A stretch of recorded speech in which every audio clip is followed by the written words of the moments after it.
Bienvenidos y bienvenidas a Pharma Room, conversaciones inexploradas, el espacio donde exploramos temas que despiertan la curiosidad, abren el debate y generan aprendizaje. Mi nombre es Sebastián Villalobos, licenciado en farmacia y colaborador del INIFAR, Instituto de Investigaciones Farmacéuticas, y del CIMED, Centro Nacional de Información de Medicamentos de la Universidad de Costa Rica.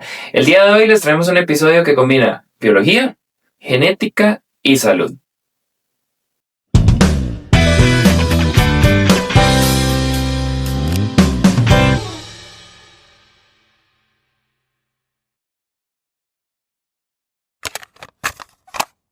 Más allá de su popularidad, los sistemas electrónicos de administración, conocidos como vaporizadores o vapeadores, han generado inquietudes por lo que se ha empezado a realizar estudios a nivel celular que no se pueden ignorar.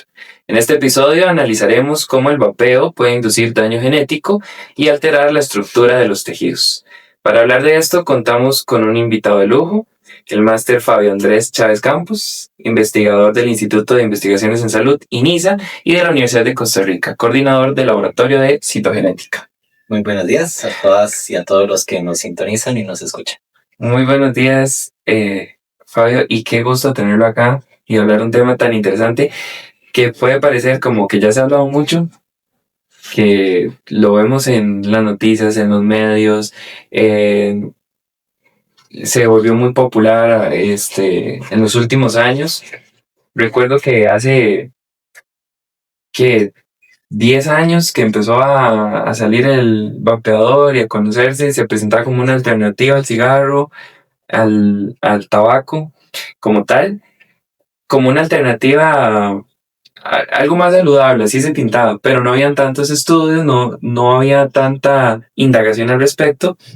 Y recuerdo una vez estar investigando sobre el tema hace 10 años y decía, bueno, es que no hay investigaciones al respecto y tenemos que esperar unos 10 años para ver qué sale. Y pues incluso más, y ya llegó la hora de empezar a hablar del tema y ponerlo sobre la mesa. Entonces, muchísimas gracias por estar con nosotros. Y hablando de esto, de que se ha promocionado o se promocionó en su momento como una alternativa segura de los cigarrillos tradicionales, empecemos por ahí. ¿Se puede realmente hablar de que es una alternativa segura? Bueno, yo creo que esto fue como una respuesta a lo que a nivel social se percibe ya actualmente, que el consumo de cigarrillos tradicionales, el tabaco, es nocivo para la salud, ¿verdad? Que contiene una serie de agentes que pues eventualmente pueden ir en detrimento de la salud de las personas.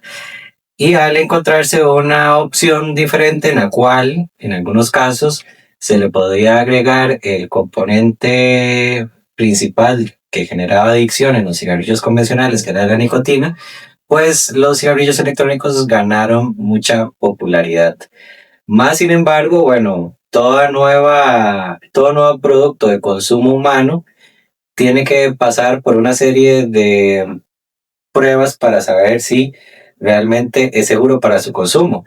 Lo que pasa es que con los cigarrillos electrónicos esto no pasó, ¿verdad? Por ejemplo, ustedes sabrán que cualquier medicamento, por ejemplo, o nuevo aditivo que se le agrega a los alimentos, primero pasa por una serie de procesos, tanto en estudios que son en células, en animales, eventualmente en seres humanos, para probar primero su seguridad y luego su eficacia. Pero con los cigarrillos electrónicos simplemente se soltó a la sociedad y empezó su consumo masivo, ¿verdad? Entonces, mucho de lo que esto contiene nunca sabemos si verdaderamente es seguro. Entonces, se vendió como una alternativa segura sin tener la certeza de que realmente fuera así. Y también dentro de algunas esferas de lo que es el cese de fumado, algunas personas lo vendían como una alternativa para reducción de daños, ¿verdad? Entonces, en lo que es, por ejemplo, el tratamiento del tabaquismo y de otras adicciones, está lo que se conoce como el cese, la reducción de daños, ¿verdad? Que es el ofrecer alternativas a las personas ante la adicción que presentan y que estas alternativas pues resultan menos dañinas que la opción que actualmente están prefiriendo, o sea, el tabaquismo. Más sin embargo, para poder saber si esto va a tener un efecto en la salud de las personas, no solamente tenemos que hacer estudios ahorita, sino que tenemos que esperar décadas. Vos mencionabas 10 años, pero para eso necesitamos más tiempo, 30, 40 años, estudios de largo de la vida para ver cuáles son los efectos a mediano y largo plazo, ¿verdad? Tal como pasa en el tabaquismo, que se necesitó una serie de datos epidemiológicos para poder asociar de forma causal tanto lo que sería el fumado con la aparición de enfermedades que se desarrollan mucho más después en la vida, como el cáncer. Cuando se empieza a ofrecer el vapeador como una alternativa segura ante el cigarro, ¿cuál es este componente de seguridad? O sea, ¿cuál es la diferencia que marca un vaporizador de un cigarro, tanto en componentes o en el sistema? ¿Por qué se vende como una alternativa segura? Yo creo que es más una percepción subjetiva más que cualquier otra cosa, porque bueno, el cigarrillo funciona a partir de, el cigarrillo convencional funciona a partir de combustión, ¿verdad? Entonces se combustiona, se quema el tabaco, ¿verdad? Las hojas de tabaco, y tal vez la percepción que existe a nivel social es que es un vapor, ¿verdad? Lo que generan los cigarrillos electrónicos. Un vapor no es nocivo, tal vez tan nocivo como el humo. Bueno, eso es lo que tal vez la gente piensa o percibe, pero bueno, en realidad, técnicamente hablando, no es un vapor, sino es un aerosol, aunque en términos comunes no hay tal vez que hilar tan fino.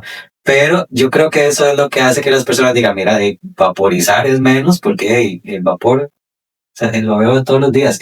Yo me meto al baño en una ducha caliente y hay vapor, entonces debe ser menos malo que el humo de un cigarrillo. Claro. Y partiendo de esto, podemos decir que muchas personas indiferentemente consumen el tabaco, el vaporizador, por el efecto que esto causa, sin conocer el efecto a nivel del sistema nervioso y emocional que causa, sin conocer todo el paso de estas sustancias por el organismo y su impacto, por ejemplo, en las células. Entonces, hablábamos de que estos compuestos pueden interactuar con las células a nivel molecular. ¿Cómo le explicamos a la gente qué es lo que está ocurriendo realmente? Digamos, no es solo inhalo esto y siento el efecto o me siento menos ansioso, indiferentemente para lo que yo lo estoy consumiendo. ¿Qué está pasando realmente en mi organismo? Sí, es algo que es bastante pues complejo porque los cigarrillos regulares son tienen una composición más estándar, ¿verdad? Entonces es más fácil seguir el posible camino en donde el cigarrillo conlleva a eventuales eventos a nivel celular que conducen a daño. En el caso de los cigarrillos electrónicos, estos tienen una composición bastante variable. Más sin embargo, quitando por de lado las especificidades de los posibles compuestos tóxicos que puedan variar entre uno y otro, nosotros decimos que los cigarrillos electrónicos actúan primero generando una respuesta inflamatoria en los tejidos en donde ese aerosol va transitando, por ejemplo, una respuesta inflamatoria a nivel del tracto respiratorio, y también eventualmente genera un evento que nosotros conocemos como estrés oxidativo. No sé si ustedes habrán visto, por ejemplo, en las bebidas de jugos que venden en el súper, en el chino, ¿verdad? Donde hablan de que tiene antioxidantes, ¿verdad? O los tés, ¿verdad? Sí. Los antioxidantes son lo que se contraponen o protegen ante los oxidantes. Entonces, por eso es que se promociona tanto, porque van a luchar contra los oxidantes. Entonces, ese estrés oxidativo es cuando hay mucha abundancia de oxidantes. Y esa abundancia de oxidantes es impulsada por el consumo de cigarrillos electrónicos. Esos oxidantes, ¿qué es lo que hacen? Bueno, van a afectar muchas moléculas de nuestro cuerpo. Entonces, por ejemplo, pueden oxidar proteínas, pero las proteínas pueden eventualmente en nuestro cuerpo recambiarlas, ¿verdad? Sustituirlas, todo bien. Puede causar daño lipídico, ¿verdad? En las membranas celulares, y ahí sí está como un poco complicado porque ahí es donde empieza a dañar el tejido. Pero más importante aún es que estos radicales libres pueden dañar el ADN. Y eso es lo que nosotros, al menos en nuestro grupo de investigación y en uno de los objetivos específicos de lo que nosotros tratamos, es la genotoxicidad de los cigarrillos electrónicos. Entonces, la genotoxicidad es cuando alguna sustancia química o física daña el material genético. Entonces, estos radicales libres, estos oxidantes, perdón, van a poder ser capaces de interactuar con el ADN y dañarlo. Y este daño puede generar cambios en la estructura del material genético y devenir en enfermedades. Entonces, básicamente es por el cigarrillo electrónico, induce esta abundancia de oxidantes y estos oxidantes pueden dañar el material genético que puede devenir en el mediano o largo plazo en enfermedades como, por ejemplo, mayor riesgo de cáncer. Ok, eso es muy interesante porque eh, cuando, cuando yo he hablado con personas que consumen tabaco o usan vaporizadores, pues hay una noción de, ok, esto sí está bien, me está afectando a mí y es mi salud y soy yo, pero eso tiene un impacto a nivel del sistema de salud pública. Solo usted mencionaba la genotoxicidad. ¿Estoy bien? Sí. Genotoxicidad, sí. Ok, esto llega, y usted lo dijo, a causar problemas, tal vez no lo vemos a corto plazo, pero a mediano y a largo va a venir en enfermedades. ¿Qué impacto tiene esto o repercusión a la salud pública, al gasto público, a las intervenciones en los sistemas de salud? Bueno, pues cualquier tipo de exposición a un agente que eventualmente aumente el riesgo de una enfermedad va a ser un peso que se va a reflejar sobre el sistema de salud, ¿verdad? Entonces, por eso es que las campañas anti-tabaco y algo que sucedió en Costa Rica con toda la legislación que eventualmente se pudo lograr es que pues el consumo de tabaco cayó en Costa Rica de forma importante y esto eventualmente va a permitir que la incidencia de enfermedades como el cáncer de pulmón y bueno, el tabaco está asociado con no solo cáncer de pulmón, sino con cáncer de vías aéreas y muchos otros tipos de cáncer. La incidencia de todos estos tipos de cáncer vaya disminuyendo y que entonces esto genere menos personas que tengan que asistir a los hospitales para recibir estos tratamientos tan complejos como oncológicos como son la quimioterapia, la radioterapia, la inmunoterapia y que además son muy costosos y que pues son también bastante complejos de vivir para la persona, ¿verdad? Porque son tratamientos que a nivel personal son muy desgastantes. Entonces, tanto como a nivel del sistema de salud, de atención en salud, se genera un menor impacto al disminuir el consumo de estas sustancias y también pues ojalá que las personas no tengan que pasar por esto a nivel individual. Y sucedería igual con los cigarrillos electrónicos, ¿verdad? Cualquier legislación que permita que las personas tomen una decisión informada sobre lo que están consumiendo y que esto les podría generar un menor o mayor riesgo, en este caso mayor riesgo si lo consumen, de padecer enfermedades, y pues yo creo que es importante que lo conozcan. Y partiendo de acá, eso es muy importante porque hablamos de estos riesgos, de estas consecuencias, del impacto que va a tener en salud pública, pero esto no nace de una ocurrencia, son investigaciones que se han realizado. Entonces nosotros queremos que usted nos cuente un poco cuáles han sido esos estudios que se han realizado acá desde la Universidad de Costa Rica y desde su campo para también tener evidencia que respalde todo esto que estamos diciendo, que nos cuente un poquito. Nos están viendo estudiantes, profesionales en salud, pero también población en general. Y entonces, que la gente vea que aquí se hacen ese tipo de ensayos, análisis, para llegar a estas conclusiones y que no es algo que nos estamos sacando de la manga. Sí, bueno, en realidad, estudios con vaporizadores a nivel internacional han permitido demostrar que hay riesgo del consumo de estos dispositivos, tanto en modelos que nosotros llamamos in vitro, que son células, como en modelos in vivo, que son animales, también en personas. Vamos a ver, ya se ha descrito incluso, antes de que hablemos de la investigación que nosotros hacemos, de una enfermedad asociada al vapeo, que se le conoce como EVALI por sus siglas en inglés, de lesión pulmonar asociada al vapeo, ¿verdad? Y entonces es una enfermedad en donde generalmente en las primeras generaciones de los cigarrillos electrónicos, estos tenían dentro de su composición acetato de vitamina E que generaba una respuesta inflamatoria a nivel de tracto respiratorio y esto generaba que la persona tuviera disnea, tos, que tuviera fiebre, tuviera dolor de pecho, incluso en casos muy severos, una dificultad respiratoria que podría llegar a causar incluso la muerte, ¿verdad? En casos muy, muy, muy severos. Pero bueno, en este caso ya se ha descrito la relación entre el consumo del cigarrillo electrónico y un daño en la salud de forma aguda, ¿verdad? Pero bueno, nosotros lo que estamos estudiando son mecanismos de enfermedad que eventualmente desencadenan hasta lo largo de los años, o sea, el cáncer, ¿verdad? Porque el cáncer no es como que ocurra en cuestión de 1 o 2 años, sino que incluso puede llevar décadas en desarrollarse. Entonces nosotros lo que buscamos en primera instancia es ver cómo distintos productos que se ubican, que se comercializan en Costa Rica, podrían generar ese daño genotóxico, ¿verdad? Entonces estamos exponiendo células humanas, ¿verdad? Sangre humana, linfocitos, ¿verdad? Lo que hacemos es pedirles a participantes voluntarios sanos que nos donen muestras de sangre y exponemos esos cultivos de sangre a distintas dosis, concentraciones de líquidos de vaporización y después hacemos un estudio de micronúcleos que básicamente lo que nos da es un indicador del daño genético. También en este mismo estudio, con los compañeros esta es una investigación en donde está participando tanto el INISA como el Laboratorio de Ensayos Biológicos, como la Escuela de Medicina. Entonces nosotros en el INISA hacemos estudios de daño genético. Los compañeros de LEI tienen modelos de exposición de líquidos y vapores a animales, que eventualmente extraen muestras de epitelio pulmonar. Todavía no hemos iniciado esa fase, pero podrían extraer muestras de epitelio pulmonar y también de riñón para poder conocer cómo está dañando los vaporizadores a esos tejidos, ¿verdad? Y después nosotros buscamos el daño genético. También en la Escuela de Medicina, eventualmente estas muestras las utilizarían para hacer preparaciones histológicas y identificar marcadores de inflamación.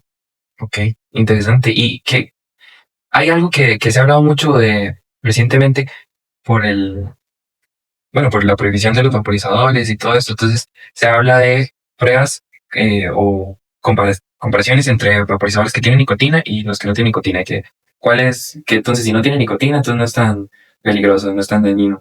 ¿Han encontrado algo acerca de esto? ¿Qué han explorado? ¿Qué se sabe al respecto? Sí, bueno, en realidad la nicotina es claramente por sí misma una sustancia tóxica. Entonces, al eliminar la nicotina, ya estamos quitando una sustancia tóxica de la composición del líquido. Pero hay otras sustancias que todavía permanecen dentro de los líquidos que pueden generar toxicidad. Por ejemplo, muchos de los saborizantes que se utilizan en estos líquidos de vaporización son seguros para consumo oral. Digamos, por ejemplo, hay unos que se utilizan para que ciertos productos sepan a palomitas de maíz, de mantequilla, como el diacetilo y la acetoína, que son sustancias saborizantes que se encuentran en productos de consumo humano, pero esto no se ha probado cuando se calienta y se vaporiza, porque puede sufrir modificaciones químicas, ¿verdad? Que alteran su mecanismo de acción, ¿verdad? O alteran la forma en que nuestro cuerpo lo metaboliza, ¿verdad? Y eventualmente al estar en una forma no líquida, sino gaseosa, ¿verdad? O pasa de otra forma, puede que actúe distinto, ¿verdad? Entonces, todas estas cosas son interrogantes que todavía no no se han dado respuesta y que es importante que nosotros describamos dentro del contexto local, porque como les decía, antes los cigarrillos eran dominados por las grandes tabacaleras principalmente, ¿verdad? Y su composición de manera general era como muy estándar. Pero ahora con los cigarrillos electrónicos hay miles de marcas, ¿verdad? Miles de marcas y miles de sabores, ¿verdad? Bueno, el hecho de que ahora hayan prohibido los sabores frutales, eso también es de alguna forma u otra relevante porque disminuye también la probabilidad de que dentro de la composición de estos líquidos haya sustancias que no sabemos cómo actúan. Yo tenía una pregunta con respecto a eso. No sé qué se ha estudiado al respecto. A mí me causaba mucha inquietud eso que usted decía, hay muchos sabores, muchos colores, muchas formas, dispositivos que unos que cargan, o sea, el mercado está repleto de distintos vaporizadores.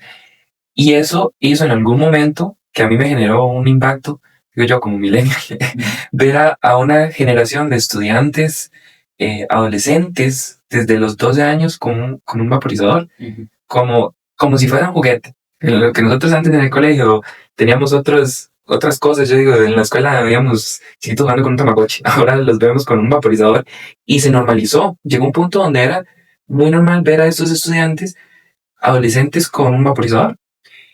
Y yo quiero saber si existe un impacto diferencial entre esta población joven a una población ya más madura adulta que utiliza estos dispositivos. ¿Qué impacta en la salud para estas personas que están en pleno desarrollo? Ujú.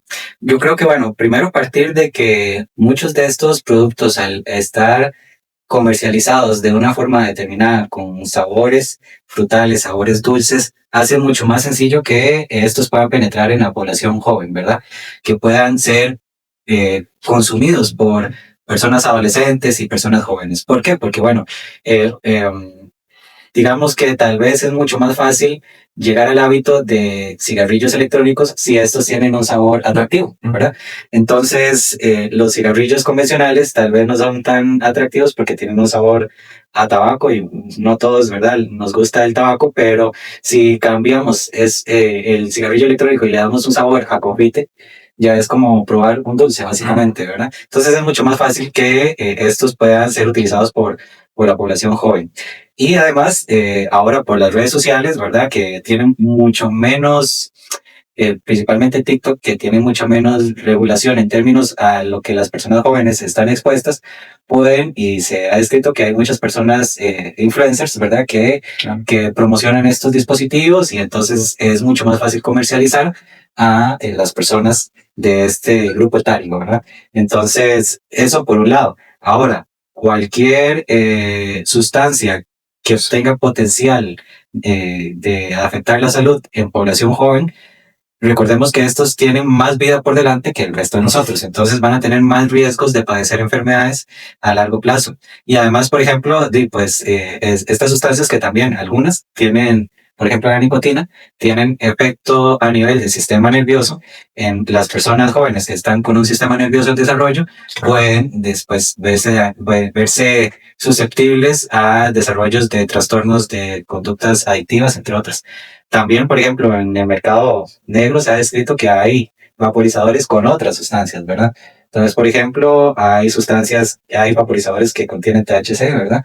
Que también con sabores puede ser más fácil que consuman sustancias, bueno, que no deberían de ser consumidas por personas menores de edad, que está su sistema nervioso en desarrollo. Entonces, bueno, yo creo que sí, son personas más susceptibles, tanto a nivel de mercado, ¿verdad? Mercadotecnia, pero también a que puedan desarrollar otras afecciones en salud. ¿Y qué se está haciendo actualmente para combatir esto? O sea, ¿qué hacen las agencias reguladoras o qué está sucediendo en Costa Rica para evitar esto? Bueno, Costa Rica yo creo que en términos comparativos con otras latitudes ha tenido mayor regulación que pues nuestros hermanos vecinos. Costa Rica, por ejemplo, pues prohibió la nicotina, ¿verdad? En lo que es en los vaporizadores y también los sabores frutales y dulces en, en los vaporizadores.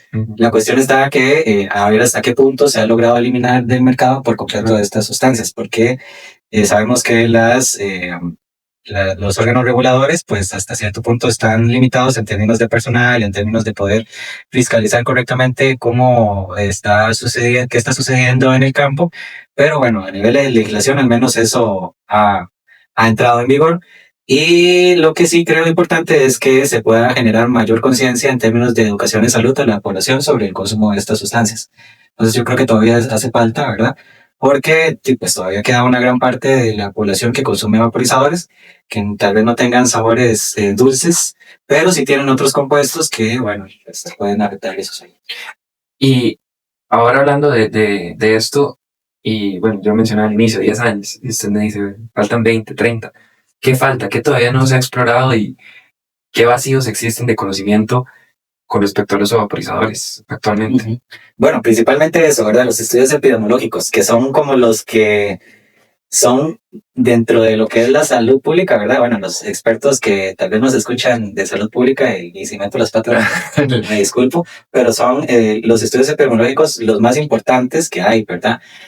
Porque permiten determinar a nivel poblacional cómo una variable influye en la aparición de una condición o enfermedad. Y eso es muy poderoso porque estamos utilizando, bueno, muchísimas personas y viendo cómo dentro de estas muchísimas personas está apareciendo una enfermedad a causa del consumo de una sustancia. Entonces yo creo que estos estudios epidemiológicos son los que lastimosamente vamos a tener que esperar y ver cómo se desarrolla, ¿verdad? Las intervenciones que se puedan hacer para disminuir la frecuencia del consumo. Mientras tanto, son muy importantes, pero después ya podremos ver a nivel epidemiológico cómo es que realmente la introducción de estos dispositivos se ha comportado en la incidencia de enfermedades. Por otro lado, es importante seguir estudiando lo que sería, por ejemplo, cómo cambian los compuestos de los líquidos de vaporización una vez que estos pasan a ser el aerosol, ¿verdad?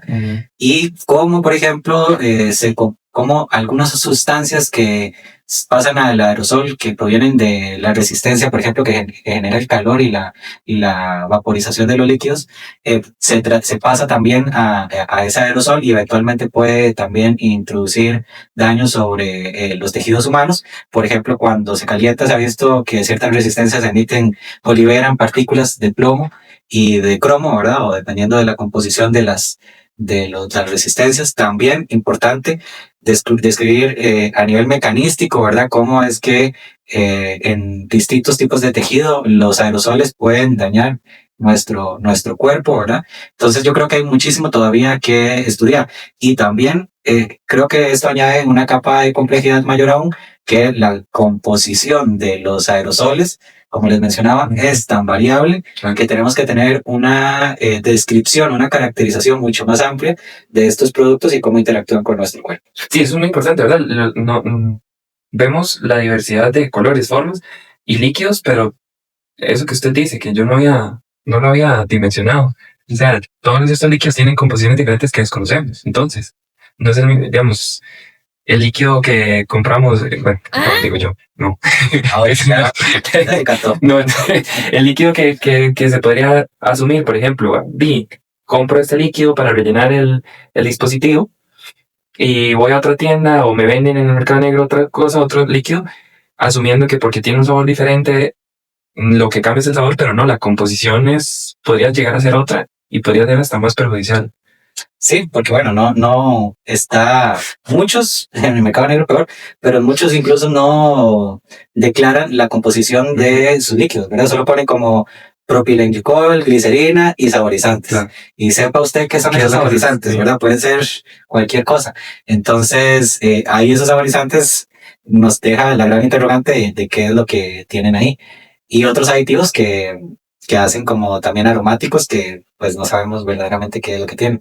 Y una marca puede tener una composición diferente y otra marca otra composición diferente. O incluso de una misma marca, pero diferentes sabores o diferentes aromas van a variar en su composición. Claro. Sí, los cigarrillos eran antes solo como 3 marcas y uno tenía como mentol y el otro tenía como tal vez un sabor así de medio frutal y varios, ¿verdad? Pero aquí hay como cientos de tipos de sabores y marcas. Sí, claro. Sí, no había dimensionado el peligro de eso. Andrés, muchísimas gracias. Aunque usted no lo crea, el tiempo se nos ha ido acortando, pero me parece muy interesante estos estudios que están haciendo. Yo quería preguntarle algo. Estos estudios que ustedes están haciendo de manera interdisciplinar con varias eh, entidades de la UCR, están explorando el impacto del vapor y están explorando algunas composiciones específicas o simplemente el vapor como tal. Estamos explorando algunas marcas en específico, ¿verdad? Estamos estudiando unas marcas que no voy a decir los nombres, pero que están disponibles en el país. Y lo que hacemos es tanto estudiar los líquidos como si por sí solos, ¿verdad? Como también los vapores, o sea, los aerosoles. Claro. Sí. Ah, excelente. ¿Y algo más que nos quiera comentar para ir cerrando el tema? ¿Algún mensaje con el que quiera dejarnos en esta conversación inexplorada, como para sembrar la semilla de seguir explorando más este tema? O si alguien quisiera conocer cómo van estos estudios o algo, ya se tienen publicaciones o están prontos. Sí, bueno, el estudio a nivel experimental está en ejecución. Hemos publicado una revisión sistemática que aborda lo que serían los aspectos epidemiológicos y toxicológicos en Latinoamérica, ¿verdad? Y los patrones de consumo, que está disponible en la revista Población y Salud de Mesoamérica de la Universidad de Costa Rica. Y bueno, el mensaje final que yo quisiera es que la población, la comunidad costarricense sepa que la Universidad de Costa Rica es un actor muy importante en la salud pública y que la universidad genera conocimiento e información que incide en la realidad de nuestra comunidad y que la universidad es un actor de muchísimo valor para nuestro país y que sé que en el futuro y en la actualidad vamos a dar más información tanto en este tema como en otros y que la Universidad de Costa Rica pues entonces está para servir a la comunidad en general. También que nos informemos sobre los productos que consumimos, ¿verdad? Que sepamos, que tengamos una decisión informada sobre qué es lo que nosotros estamos ingresando a nuestro cuerpo, ¿verdad? Sobre términos, por ejemplo, de estos productos, los cigarrillos electrónicos, pero también eso aplica para cualquier otra sustancia que nosotros vamos a consumir en alimentos, también los ultraprocesados, ¿verdad? Que también se ha conocido que son nocivos, que sepamos bien qué es lo que estamos comiendo y que ojalá podamos consumir también más algo a nivel, por ejemplo, alimentación a nivel nacional, productos locales que sabemos que son más sanos y que nos va a ayudar para mantener nuestro buen vivir. Muchísimas gracias, Andrés, de verdad, por prestarnos de su tiempo, por compartirnos este tema tan importante y para que la gente conozca que esto se está haciendo en la U, que esto existe, que esto es real y que puedan también, bueno, ya conocerlo, conocer lo que hacen y si quisieran informarse, pues explorar más. Sí, y pueden comunicarse siempre al Instituto de Investigaciones en Salud. Mi nombre es Fabián de Chávez Campos, por si acaso. Pueden entonces comunicarse y si tienen alguna consulta, llaman a la central y ahí pueden darles más información. Perfecto, muchísimas gracias. Y a los que nos están escuchando o viendo, gracias por acompañarnos en este episodio de Pharma Room, Conversaciones Inexploradas. Recuerden seguirnos en Instagram, en TikTok y en YouTube como INIFAR-UCR, en Facebook como Instituto de Investigaciones Farmacéuticas y escuchar nuestros episodios en Spotify como Pharma Room, Conversaciones Inexploradas. Yo soy Sebastián Villalobos y nos escuchamos en el próximo episodio.